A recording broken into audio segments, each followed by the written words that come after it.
I'm Aubrey Sitterson, and this is SKALD. You're listening to a chapter of my ongoing sword and sorcery serial. I write each one to be heard, not read, and there's no music, sound effects, or character actors. It's all me, and I do it in one single, flawless take. We pick up exactly where we left off last time. So if this is your first episode, you can either forge bravely ahead, knowing that you'll be missing some things, or take a step back and listen to some of the previous episodes first. It's totally up to you. This isn't me reading you a story. This is me telling you a story. This is SKALD, Part 21.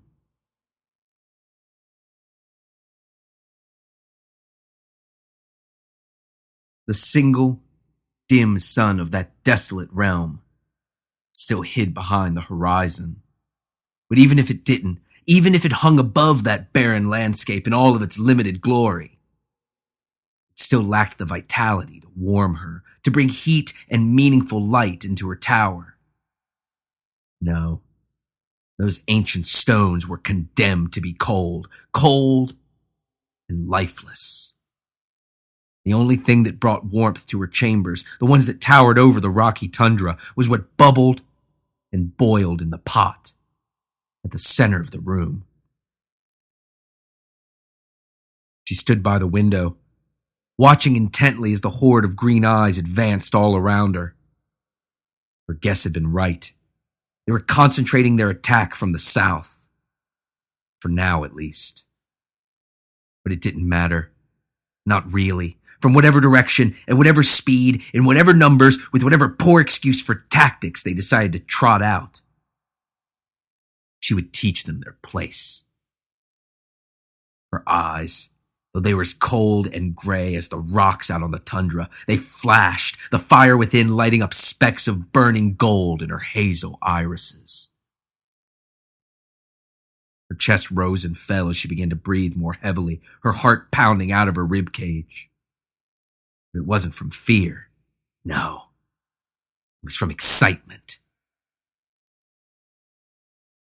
The bulk of the trolls neared the tower from the south as their cronies, either as part of some ill-considered plan or just because they were too lazy to change position. Advanced from the east, west, and north. As they closed in on her, she turned, chuckling, and strode confidently to the pot in the center of the room. She closed her eyes and breathed in the shimmering fumes that rose from it, then raised her hands and began to move them slowly, tracing recondite words of an arcane language in the air before her. Faster and faster, her hands moved as she wrote those invisible cantrips, the ones that read the same forward as backward, until suddenly, with a flourish of finality, her hands stopped and her eyes shot open. Though they had once matched the rocks of the tundra, they had since been overtaken by the golden flecks and were now engulfed in the same hungry, unnatural flames that rose up out of the steaming pot. She walked back to the southern window and looked down at those unwashed hordes of trolls, wielding sticks, rocks, and the very bones of their dead. Anything they could put their hands on and then use in their tireless assault, their unending quest to bring the brightest thing in their world crashing down around their ears. She was eager. She wanted to unleash it upon them immediately, in the here and now, but she knew better than that. She had been at this a long time, such a very, very long time. And she had learned enough to know that it's always better to land the final strike than the first one. So she waited. She allowed them to ascend the hill on all sides. She let the southern regiments get closer than she would have liked, but that was all part of the plan. And once they were all on that hill, once they had come perilously close to the tower itself, she sprang into action. A whirling maelstrom of limbs and screams crying out into the darkness, the pitch-black night that was suddenly lit up by hungry, unnatural flames. As she spun inside the tower, each turn was punctuated by a flinging motion toward one of the 4 windows, and as she performed her deadly dance, balls of liquid flame rose up from the pot and flew out the windows, plummeting down toward the troll horde. The flames hit and momentarily contracted before exploding outward, burning with such ferocity as to devour the very oxygen in the air. The ones that were spared the liquid flame, the one that seemed to cover every surface, were left to an even more terrible fate. They were left to lie on the ground, gasping for breath as they suffocated, were overtaken by the still spreading flames, or had their life stamped out by the rest of the horde, continuing their relentless assault on the tower. Sweat beaded on her brow as she continued spinning, with motions that appeared more like combat and less like dance by the moment, as her laughter melded with the mindless screams of the burning, suffocating, and stampeded trolls down below. With her mouth pulled back into a crazed grin, her teeth parted to allow her to pant heavily, she slowed down and took a look out each of the 4 windows in turn. They hadn't stopped. They never stopped, not until the rays of that dim sun began to creep up over the distant mountains. But they had slowed, not because of some conscious decision, but because the hill had become so very treacherous, covered in a sheet of broken bodies, spilt blood, and all-consuming liquid flame. As she took a swig from her water skin, she gazed out happily upon the carnage until the sharp sound of ringing bells cut through that agonized din. The bells. She had waited too long, or taken too many liberties, or perhaps just not been paying attention. No matter what it was, some of the trolls, no telling how many, had slipped through the fiery doom she had cast down upon them. And then, their bulky, inelegant frames had shambled into the tower, where they clumsily set off the tripwires, simple spools of thread unwound and tied to bells that now rang out in frantic alarm. She flung the water skin to the floor in anger as she let out an esoteric curse, the syllables of which made her tongue tingle with hate. She kicked aside a woven rug, woven by hand, though not by her own, and uncovered a heavy trap door made of an ancient lumber, worn with age. She crouched down, clutched the heavy iron ring with both hands, and hoisted the thing up with a pained groan. She moved quickly, but carefully, knowing that the stupid beasts would eventually learn to actually throw the weapons they wielded. She peeked over the edge, down into the twisting staircases that lined the center of the tower. It was dim, but the fire in the center of the room cast enough light for her to make out that pulsing, riotous swarm of trolls, all massive, thick limbs, flabby, sagging bellies, and imbecilic, leering smiles. And together, they charged up the tower with terrifying quickness. They had taken all the other towers, broken them into meaningless, useless rubble. They had taken everything. They had turned this once beautiful world into a hell of their own careless design. And she knew, deep down in her very soul, she knew that they would one day take this tower as well. But until that day, she would see them burn. She went to the fire, where sat another boiling pot, then used a set of hooked tongs to remove it from the blaze. Standing over the trap door, she cast her head back and howled an ancient name, one forgotten by most inhabited realms, a name of forbidden knowledge and terrifying power, the name of the arsonist, the all-consuming smile, and the cleansing flame. She howled his name. And as she did so, the pot burst into that same unnatural, hungry flame, the one that poured out like water as she tipped the pot, allowing its contents to cascade down through the trap door. It coated troll and staircase alike, indifferent toward what it devoured, whether it be flesh or stone. The entire interior of the tower blazed with otherworldly light, a gleaming brightness that the realm hadn't seen in ages. It pained her to stare down into that dazzling pit, that ravenous inferno. She did it with glee, a rictus grin taking hold upon her face. But she was shaken out of her brief reverie when she heard the pounding, the relentless smashing, and the impending splintering of the door, the one at the far side of the room, the one that led out to the top of that spiraling staircase. As she heard the metal beam rattle, as she heard the telltale slathering on the other side of the door, she steeled herself. Because clearly, her cataclysm had not been all-consuming.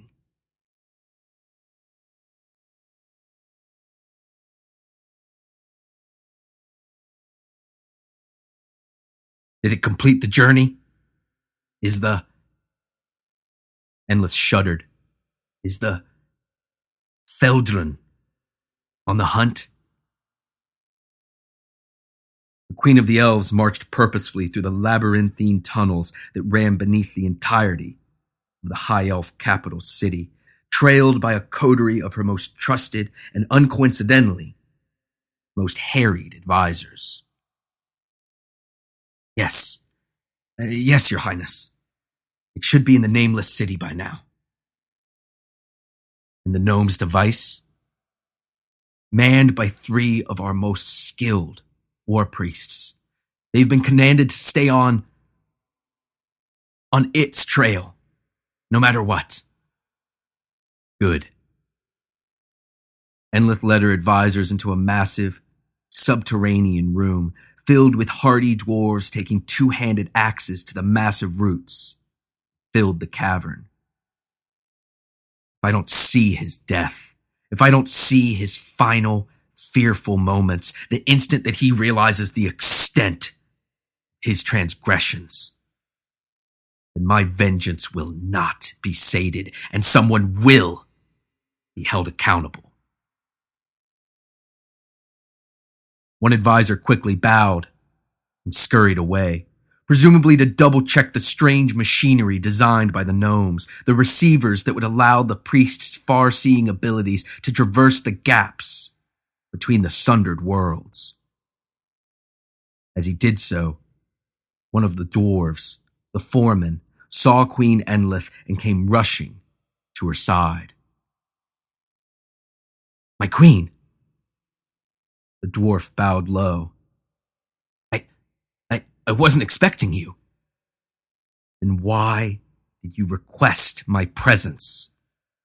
No, I mean, I am thrilled that you came, but when your father held the throne, he always left the roots to his advisors.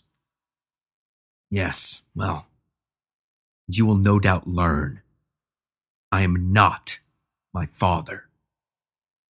No, Your Majesty, of course not. If you would come this way.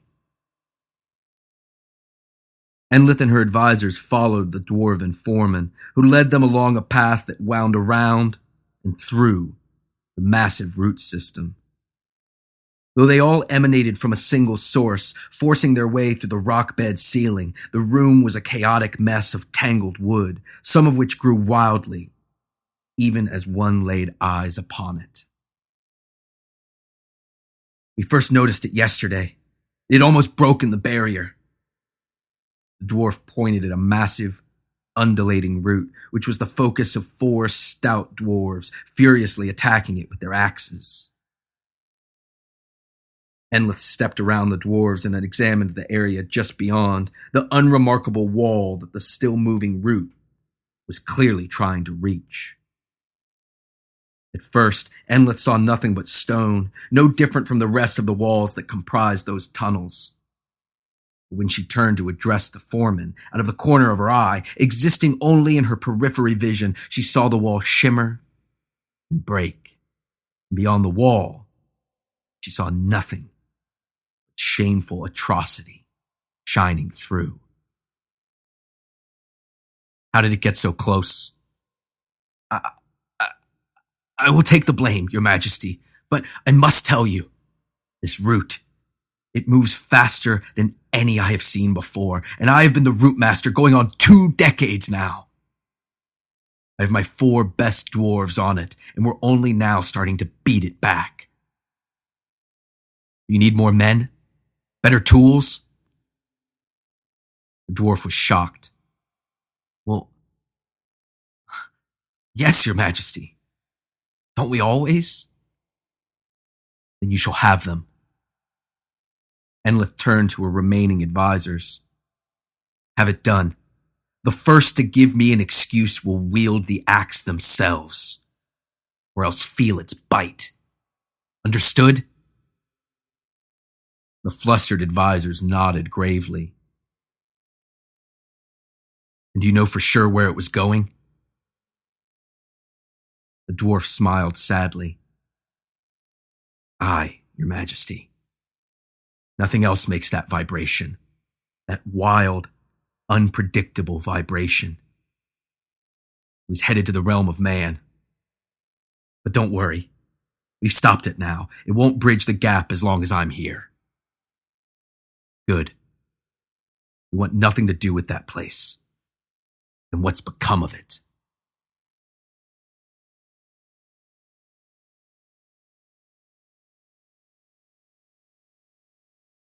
Maul was powerfully strong, frightfully strong, but even that angry savage, for whom brute force was a motivation and solution all in one, had his limits. And after hours spent marching uphill, carrying Xylan on his shoulders, suffering through his groans and complaints with every single step, Maul was nearing those limits. The godless monk claimed to know where a halfling village was, named Cliffhome for the way it was built into the canyon. When pressed, however, Xylan had admitted to never having been there himself, only having heard about it from the same filthy little halfling that described the massive chasm they now found themselves within as a ravine. Still, seeing as it was impossible to scale the sheer faces of the cliff, and Skog refused to even explore the ravine in the opposite direction, the halfling village seemed to be the only option. And Maul had spent much time weighing those options. Gnawing on the tender, juicy birds Skog had brought to them, he had stared at Xylan, racking his brain to decide on the godless monk's true value to him. He wasn't without talents, and he seemed to reveal a new one at every turn, but still, was it worth lugging his carcass all the way to the village?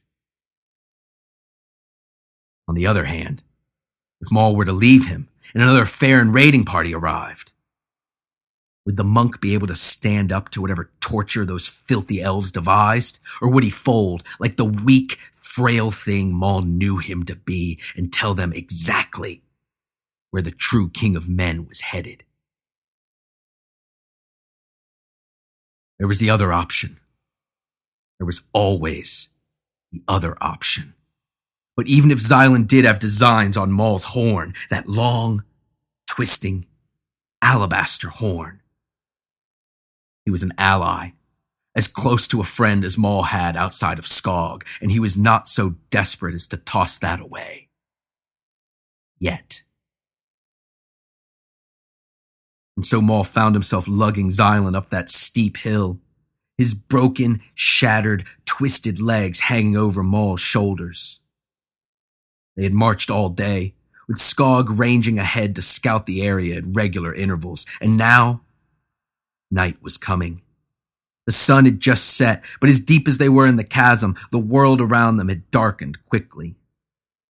Darkened enough that Maul didn't see the tiny, smoothed stone whizzing through the air until after it had smacked him in the forehead. Maul cried out as he wiped away the blood trickling down toward his eyes, then turned to face Xylan's ashen countenance. "What is this? Something else your halfling friend failed to mention?" Xylan, though he was in incredible pain, in desperate need of a doctor, managed to force a smile and a halting laugh. "No, no, something that I failed to mention." Before Maul could react, or even think of how to react, they were inundated with more of the small, smoothed stones. It was like some nightmarish hailstorm, where those skyborne missiles flew horizontally, unnaturally drawn to their flesh and blood targets. The stones pelted Maul, Xylan, and SKALD alike, drawing blood wherever they struck, but they all seemed to be coming from above, some distance up the hill they were climbing. Maul, with Xylan still over his shoulder, dove behind a nearby rock, taking shelter from the torrent of sling stones that slowed down and stopped as soon as SKALD joined her traveling companions in hiding. Maul turned to Xylan and growled, "Make them stop." I can't. They won't stop. Not for anything, but you mustn't either." "What? Speak plainly." They're a tiny people, but they worship a powerful and angry god of stone, a monolithic guardian of fierce independence." Maul sneered. "What's this talk of gods? I thought they meant nothing to you." "I told you, Maul. The gods are not real. But I think you'll agree that the stones flung by their followers most definitely are. So what then? What was your plan to gain us entry?" Their village. They've never been conquered. But they have been known to grant entry to those they respect. If you make it to the top, you'll have earned their respect. So you must forge ahead, faster if possible. Leave me here. They won't respect you otherwise." Maul grunted as he moved into a ready crouch. "I wouldn't respect myself otherwise." Xylan watched as Maul stood straight up, and the stones once again began to fly through the air. "Maul, I'm sorry. I just didn't. Will you come back for me?" Maul's only response was a grimace before turning and darting up the hill, with SKALD following closely behind. Maul ran hard, and he ran fast. Though his legs had been weakening on the climb, now, without Xylan's dead weight holding him down, he felt as if he moved so fast that he might leave the ground and take flight.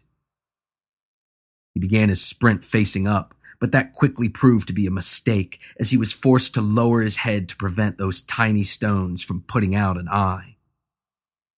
Besides, his face was covered in blood, so even if he did look up, he would see nothing from behind that gory mask.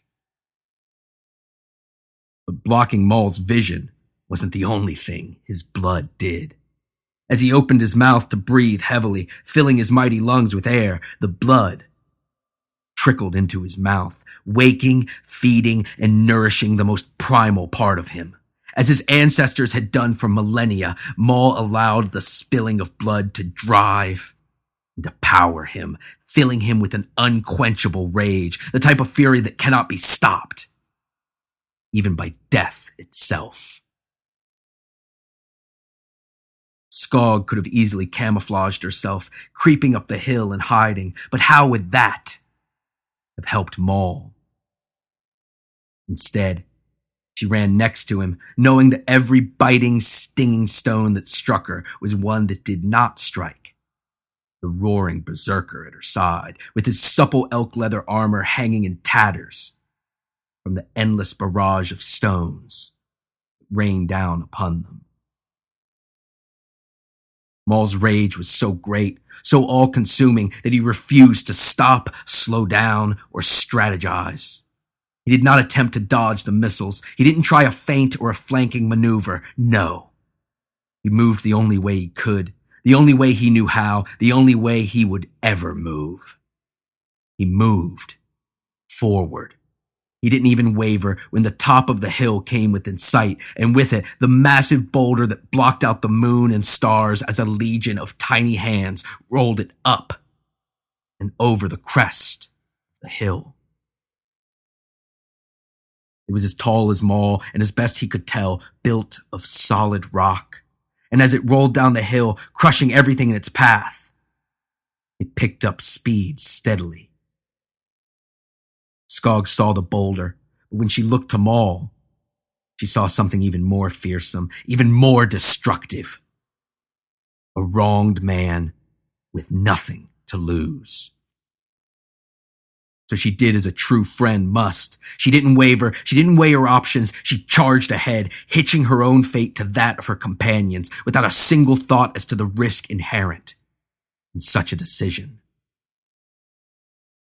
When confronted with the massive boulder, Maul did the unthinkable. He lowered his shoulder and he charged into it as if he thought the massive stone would explode into bits on contact.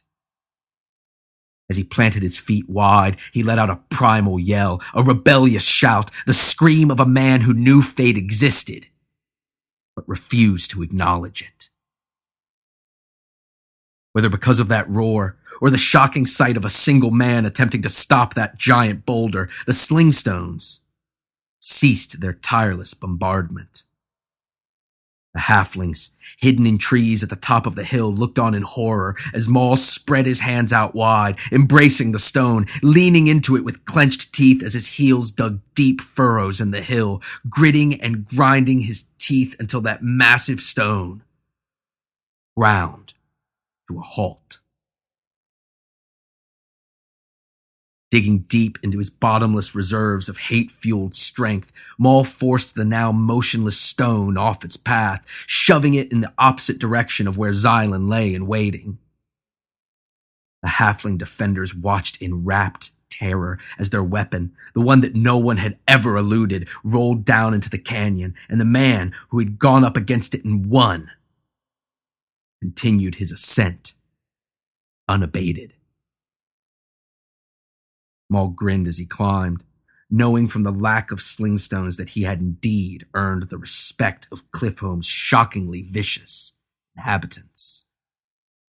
He approached the summit, on the lookout for bested warriors, a welcoming party, a tribal ruler, anything at all to signal the end of the skirmish. But the area at the hill's peak was abandoned. Maul took his cudgel into his hands and began to look around the dark hilltop, but stopped as he heard Skog's growl, taking on a tone he was not used to hearing from the massive cat beast. The tone of fear. Maul whirled around, and suddenly he understood the unusual timbre of Skog's growl, because climbing the other side of the hill was the biggest man he had ever seen, a stone giant lurching his way upward as he shook and rumbled, with thick smoke, blacker than night, pouring out of his mouth. Maul knew what Xylan had told him, but he also knew what he saw, and what stood before him was a monolithic guardian of fierce independence. What Maul saw was a god.